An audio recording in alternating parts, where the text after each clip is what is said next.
J'aimerais vous faire réagir sur la vaccination, mais d'abord peut-être une information. Le président Vladimir Poutine a décrété en Russie une semaine chômée. Les personnes de plus de 60 ans non vaccinées vont devoir se confiner pendant 4 mois. La Russie touchée de plein fouet encore. Cette pandémie, Cécile Duflot, n'est pas terminée. Et il y a ce chiffre, Russie 32% de vaccinés entièrement. Et en Afrique, c'est à peine 5%. Je parle des personnes bien entendu éligibles. Et vous, à Oxfam, vous dénoncez un apartheid vaccinal. Le mot est fort.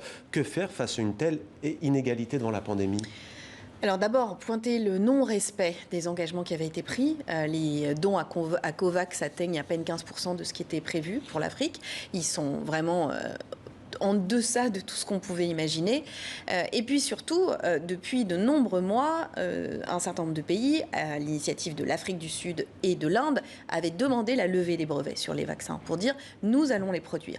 Et d'autres pays, dont la Grande-Bretagne, dont l'Allemagne, continuent de bloquer au niveau de l'OMC cette décision. Même si le président Biden a fait évoluer sa position, le président Macron a annoncé qu'il soutiendrait la levée des brevets. Donc ce combat pour une vaccination de tous, il est essentiel. Il est essentiel en termes de justice et de solidarité, mais il est aussi essentiel en termes de santé publique. Si on laisse des zones où la maladie peut continuer à se développer, on favorise l'émergence de variants. Le directeur de l'OMS avait dit, si vous ne le faites pas par humanité, par générosité, faites-le par intérêt. Et aujourd'hui, on voit bien que cette concentration des vaccins sur une petite partie du territoire mondial, cette difficulté d'accès aux vaccins dans une énorme partie de la planète est un risque majeur pour tous et pour toutes, au-delà de l'inhumanité que ça représente.